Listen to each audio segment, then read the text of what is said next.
it's Maria from Still Dreaming Homestead, and I'm so happy to be with you again. Had a nice Saturday. It was very beautiful. Today I got to listen to one of my very good friends, really family to me, named Matt, tell his story about how God has led them where they are today. But I have a different story for you. And again, we're reading out of the Hair Pulling Bear Dog, the D.J. Dillon series by Lee Roddy. Sorry, all of a sudden I forgot. And we are on chapter 8. So, do you remember what happened yesterday? The Zero was really trying to protect DJ from the nuisance bear. And the last thing we heard was Kathy shrieked, "Run, DJ, run!" So we're starting chapter 8 today. And the title is Silence for the Hair-Pulling Hero. Oh my, I wonder what that means. So let's get reading and find out. DJ ran away from the bear, frantically looking for safety. He heard the mad mother bear's clicking tusks, remember that's what they call their big teeth, behind him. He heard her warning huffing sounds, "Oof, oof, oof." Out of the corner of his eye, DJ saw Zero crouched under a fallen log, so he was down low. DJ's eyes lifted. Beside the log was a half-grown tree with one limb sticking straight out. Even though he knew the bear could easily climb the tree, DJ saw no other choice. He jumped on the log, crouched to give his legs more spring, and then leapt. His arms stretched to their limits, his fingers curled around the limb. The boy threw his feet against the tree trunk to swing onto the limb. His weight was too much.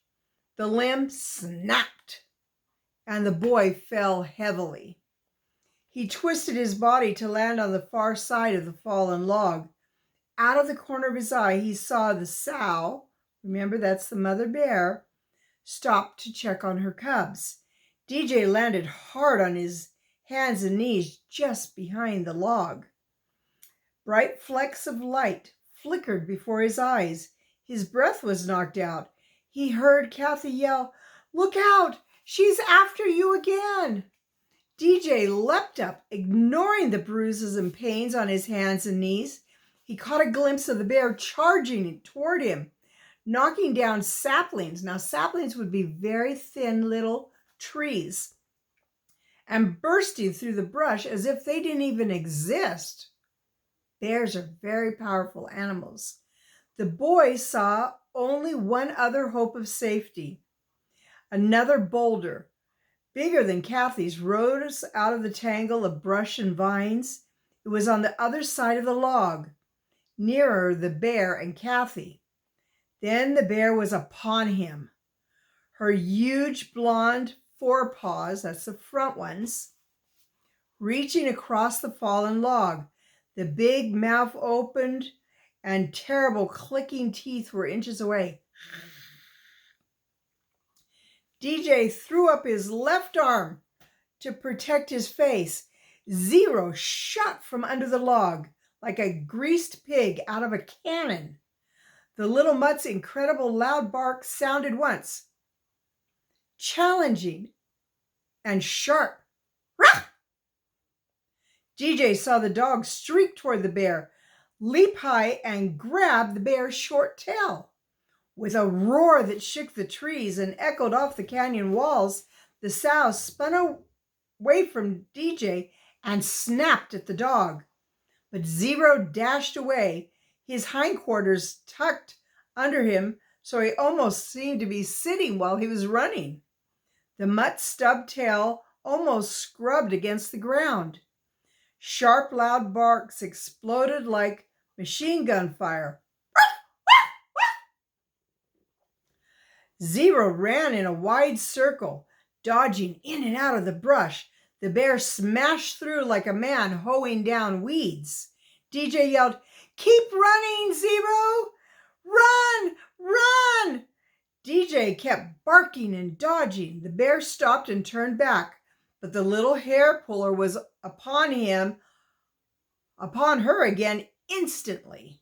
She leapt up and grabbed her right hip, growling with a mouthful of hair, pulling it. The sow spun around to smash the dog with her immense, very big forepaws, but Zero leapt away. He crouched 4 feet to the ground, backside sticking up in the air, his sharp bark goading the bear. So he's trying to get the bear to chase him. Then she spurred after him. Zero turned and zipped away, barking rapidly. Kathy yelled something, but DJ's mind was too busy to register her words. He made a decision. When Zero led the mad sow to the farthest point of the circle, out of sight, behind the brush and boulders, the boy moved. He bent low and ran rapidly across the open area of dry wash behind the second big boulder he'd seen. DJ judged the easiest way up the slick monolith, so that would be something very, very big. He used his hands and knees to scramble up to safety. He reached the highest and most level spot and turned to look below. Zero charged out of the brush into the open, joyfully barking, the bear huffing behind like a fat man shoveling snow. The dog dashed towards DJ's boulder. "Oh no," he moaned. "Don't bring her here." DJ felt goosebumps leap up over his head and shoulders as the bear broke off chasing the dog and stopped at the bottom of his boulder. She sniffed. Where DJ had crawled up, she could smell that. She placed her big paws with terrible-looking claws on the boulder as though she would try to climb after the boy. Kathy yelled, "Look out!" But it wasn't necessary. DJ was doing all he could to pull his knees under his chin and sit as small as possible. In case that bear could reach up, he wanted to be small where it couldn't reach him. Zero dashed around the far side of the boulder, saw the bear, and charged her. The bear took up the chase again, then stopped. DJ was horrified to see the sow shuffle towards Kathy's rock. The little hair puller chased after the bear, barking, leaping up to grab a mouthful of leg or hair, but the sow kept going towards Kathy. When the bear stopped and put a forepaw on Kathy's boulder, ignoring the dog, DJ yelled, "Hey, bear, look at me! I'm coming down." The boy slid down the boulder, skinning his hands. He landed on his feet and stamped his feet hard, like he was running in place. The bear seemed to turn inside her loose hide. She charged the boy. DJ scrambled up the boulder again on his hands and knees. He was almost at the top when he slipped and fell flat against the smooth monolith. He started sliding down as fast as on ice. He heard Kathy scream, "Ah!" Then Zero barked and growled. The bear roared as DJ regained his hands and knees and skittered up the boulder. In a second, he'd reached the top and turned around. The bear was threatening him at the bottom of the boulder. He was just looking and trying to figure out how to get up there. Zero was leaping in and out, dodging the bear's jaws and claws. DJ yelled, "Be careful, Zero! Watch out!" The little dog took that as a word of encouragement. He leapt high, caught the bear right on the end of her short tail. The sow roared, "Roar!" and spun around to swat her tormentor, but the little dog was already racing away. The bear chased him. The boy swallowed hard, checked to see that he wasn't seriously injured from his face first slide down the boulder, and made a decision. He looked across the clearing at the second boulder. "Kathy, can you slide down the far side of your rock?" She turned her head to check, then looked back at DJ. She said, I think I can." When Zeros led that bear away again, "You slide down that rock and get out of here. Stay out of sight. Keep that boulder between you and the bear." "What about you?" "Your dad's at the church campground. Tell him where I am. Will you be okay?" "I will, as long as Zero doesn't get caught. Ready? Go, go, go!" 2 hours later, DJ began to be uneasy. Kathy hadn't returned. No matter how the boy strained to hear, there were no sounds of rescue. The boy cast an anxious glance towards the hillside that rose sharply behind him. She was looking. Had Kathy gotten lost? Maybe she'd been hurt on her way out and had not yet reached her father. Maybe she couldn't find her way back. Maybe... DJ told himself fiercely, "Stop it. No sense scaring myself like that. I've got to think what to do in case Kathy doesn't bring back help." Then the boy saw another problem. Zero was definitely showing up. Every time he ran by panting, tongue rolling, the bear was closer. Unless something is done, DJ thought, that bear's going to kill Zero. He thought about praying, but he hadn't done that since his mother was dying. His prayers hadn't done any good then. Why would they do any good now? Take Zero up with him? That could be the only way. But the little dog was stocky and heavy, even though he wasn't very big. Could DJ pick up Zero and climb that slick boulder with a dog in his arm? Or would the bear and the dog slide right into that bear's terrible teeth and claws? "I don't see what else to do," DJ said aloud. "When Zero comes back around again, I'm going to try it." He drew himself together, muscles tight, ready to act. His mind screamed a warning. He'd heard what terrible things happen when somebody stumbled upon a sow with young. Yet the sun started sliding towards the western mountains and shadows crept into the canyon. It was getting late.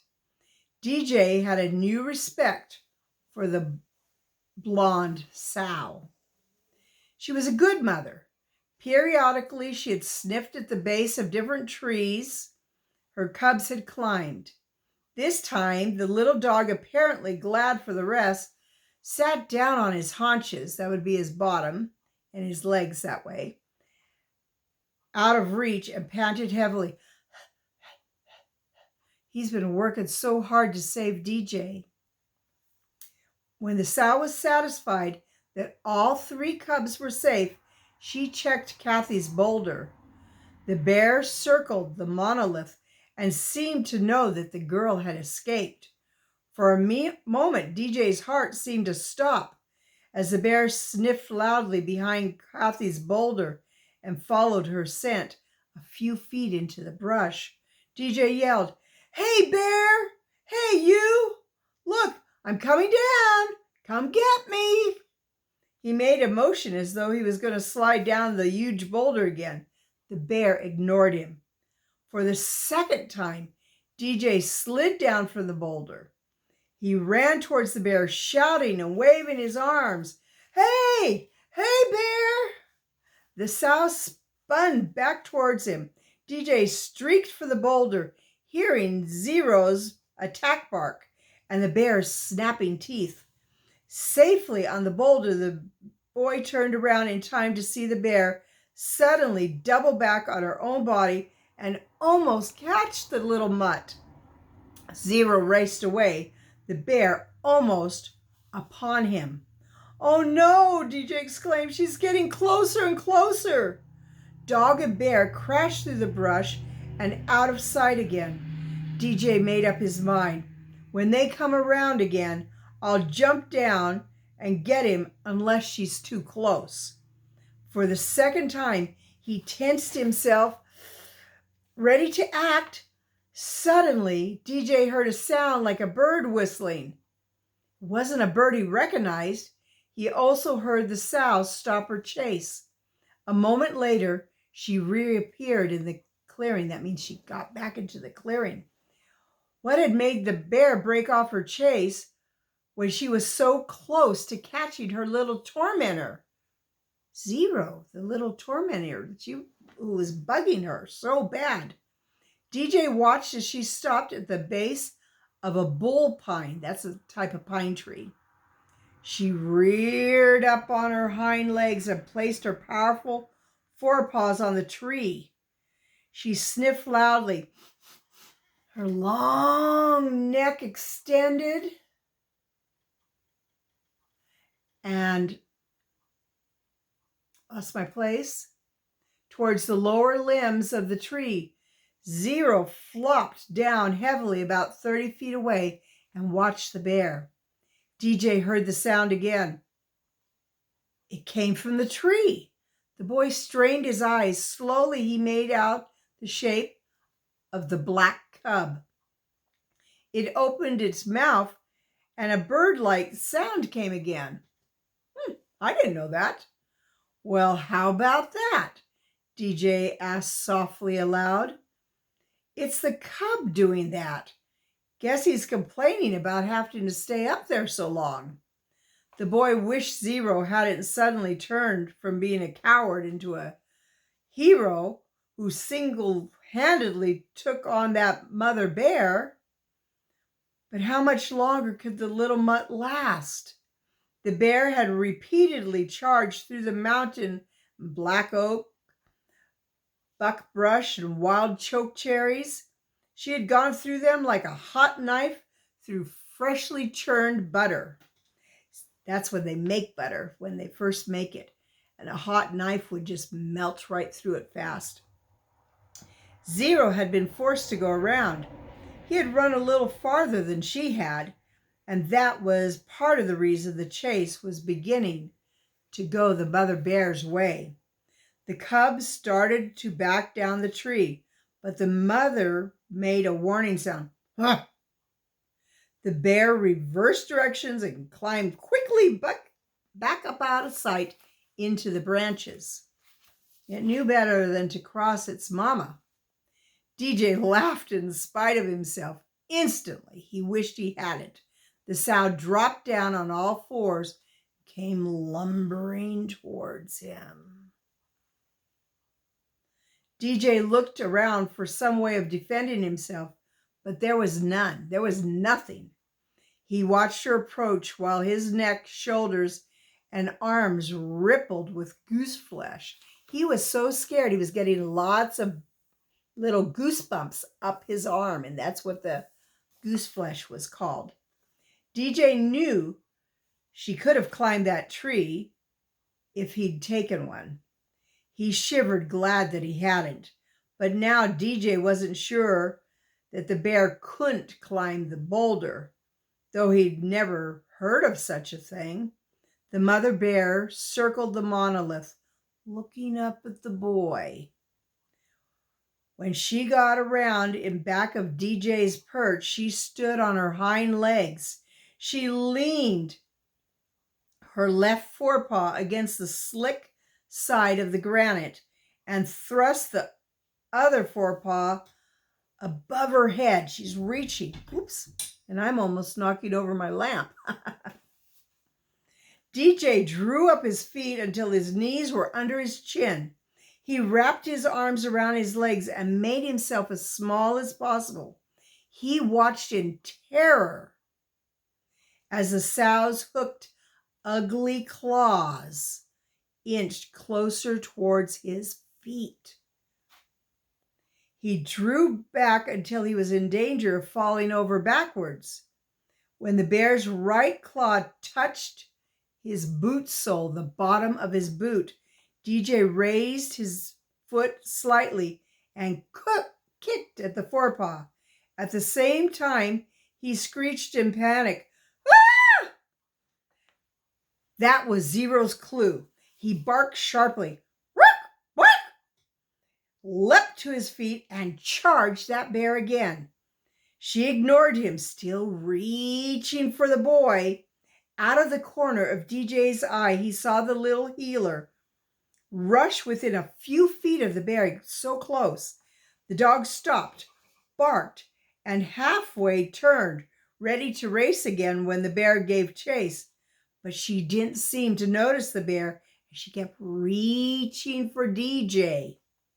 The boy saw the long, shaggy forearm straining towards him. He smelled the bear's rank, unpleasant odors. She didn't smell good at all. DJ let out a shriek of pure fright. Ah! Instantly, the dog rushed in, leapt high, and grabbed a mouthful of that bear's hair. The sow roared, "Rah!" dropped on all fours, and thrust out her long neck with her terrible jaws to crush the mutt. DJ barked and dashed away, but this time the bear was just a half a jump behind Zero. Zero zipped through the underbrush and disappeared behind a small boulder. And so did the bear. DJ heard the bear's tusk clicking and the short puffing sounds. Then DJ heard something else too. Zero yelped just once. Oh, that's bad. DJ heard the chase stop. There was no more brush being smashed. There was no more clicking of the bear's teeth. No more huffing. Worst of all, there was no more barking. DJ stood up quickly on the boulder. Zero! Hey, Zero! Zero! The words bounced off both sides of the canyon wall, but there was no joyful answering bark from the little mutt. A moment later, the bear came slowly back into view. Her jaws were red with fresh blood. Oh no! Zero! Here, Zero! Come here, boy! There was no answer. There was no sound of movement in the brush. All DJ saw was the bear ambling slowly across the wash, her terrible jaws bright red. She ignored him and went to check the trees with her cubs. DJ called again, Zero! Zero! DJ yelled so loudly that his throat hurt. He listened, but when his words had echoed into silence up the canyon, there was only one. Oops, did I lose a page? There was only a terrible, terrible silence. There wasn't a sound for the little hair-pulling bear dog. DJ's knees melted, and he slowly sank down into the boulder. He buried his face in his hands, and the tears began to flow.